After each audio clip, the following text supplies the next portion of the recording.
Hey everyone, this is Dr. Nada. Today we're gonna expand on my prior video where I showed you how to make custom weapon models by learning how to make custom armor models. Armor works a little bit differently from weapons, so I recommend watching this whole video. There are a few easy to miss steps that will break things if skipped. I'll cover limitations at the end. Now let's go. First, we need to export the model that we want to modify. For this example, we're gonna export Karlach's armor. Lore-wise, she's probably the most sunburned companion anyway. So open up the resource manager, find the Hume F-Arm Barbarian Karlach A-Body visual resource object, or what's listed at the top of the screen, right-click it and select Extract Visual Data. If you remove Hume F from the search field, you will find several other abbreviated race names, along with the M, of course. This is because body proportions vary by race and sex, and armor models are tailored accordingly. Humans, elves, half-elves, and tieflings all have relatively similar body proportions, so they are treated as such in-game, all defaulting to the human body form. Next, we'll edit the model in Blender, like Sun edits skin to produce sunburn cells. You'll need the GR2 import-export add-on in order to appropriately import and export the models we work with. If you don't already have it installed, see my prior tutorial. I show where to download it at 1 minute and 23 seconds and how to install and use it at 16 minutes and 51 seconds.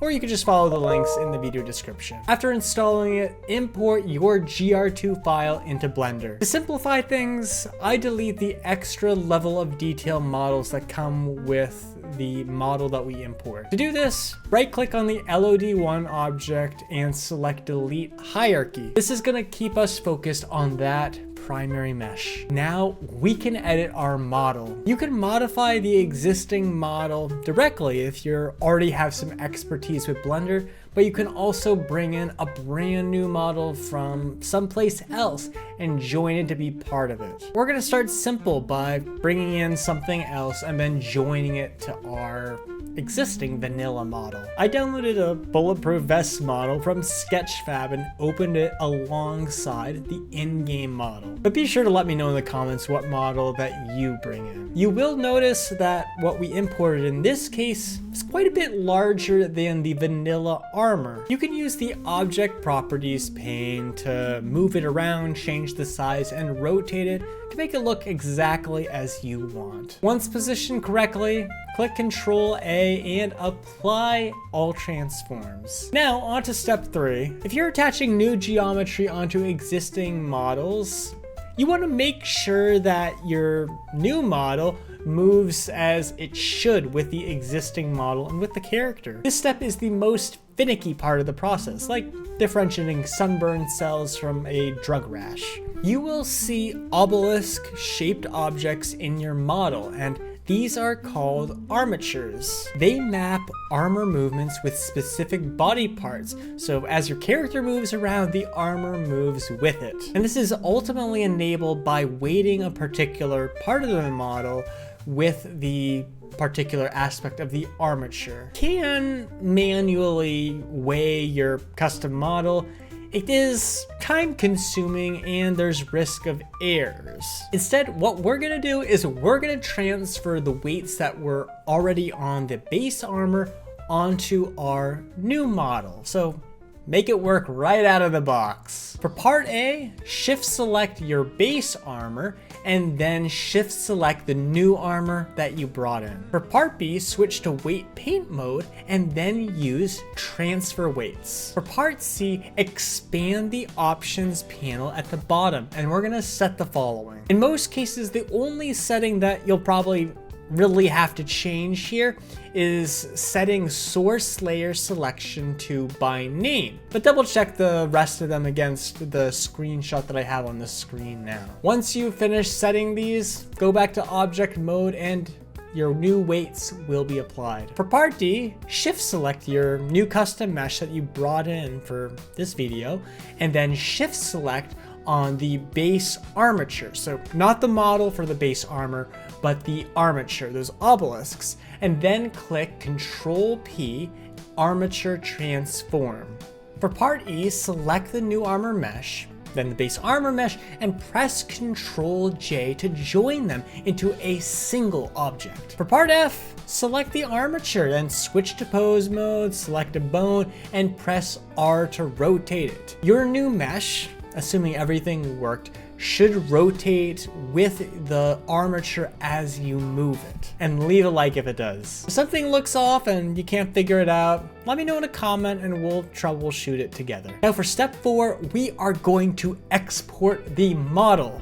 Select your model and then go to File, Export, DOS2/BG3 by Collada, like you see on the screen. For the file name, you must keep the hum_f prefix, like on the screen. For example, hum_f_arm_my_custom_armor.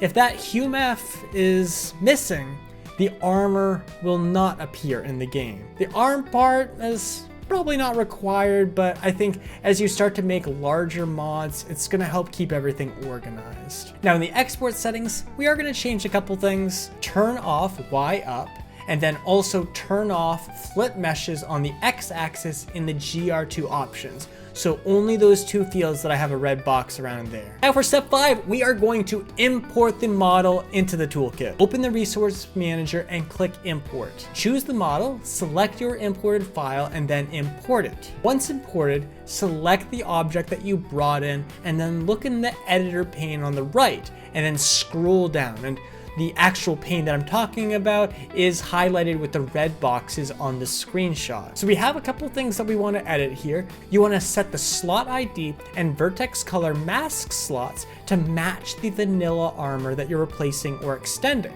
So in this example, those values are going to be body and underwear, bra, and nipple covers respectively. Now on to step 6, where we're going to assign that custom model to the equipment data, making it actually show up. I'm assuming that you already have a root template in place, and this was covered in a prior video, which should show up on the screen now if not. Open up your root template and search for equipment data, and then select the 3-dot button right next to it. Navigate to the appropriate race and sex, and then locate your custom armor mesh and double click it to assign it as the visual. And you can click an existing visual to unassign it if needed. Be sure to save all before you close this down. Now for step 7, we are going to test in-game. Open the character creation level, or sys_cci as shown, and then launch the game from the toolkit and select a character that matches the race and sex of the model that you edited. Since we edited human female, choose a female elf or any other compatible race like I covered in the beginning of the video. Then proceed into the tutorial level. Once you reach the nautiloid, pause the game and drag your custom armor's root template into the level. It may appear to disappear due to bounding issues, but this is expected and a fix is covered in the prior video of mine on the screen at 4 minutes and 54 seconds. And I'll address it again in a future dedicated video. Now get back to the game and equip the armor, and it should now display correctly and move naturally with your character. If you notice sleeves floating upwards on body armor, make sure that flip X-axis when you're exporting from Blender is disabled. So this tutorial does come with some limitations. This workflow will work for most in-game armor. However, some sets do have quirks. For example, the Cambion armor worked a bit unexpectedly for me in my testing, and I couldn't actually get it to work. If you run into armor where this method fails and we can't troubleshoot it,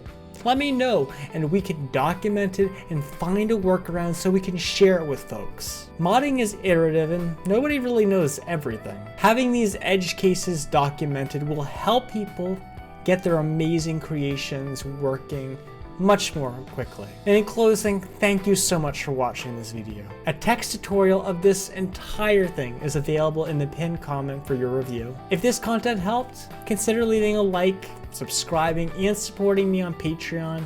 Every little bit of support helps a lot. Thanks again, and Starship out. Keep that hole under your nose shut, or things will get messy. Well, you heard the lady. We don't want things to get messy.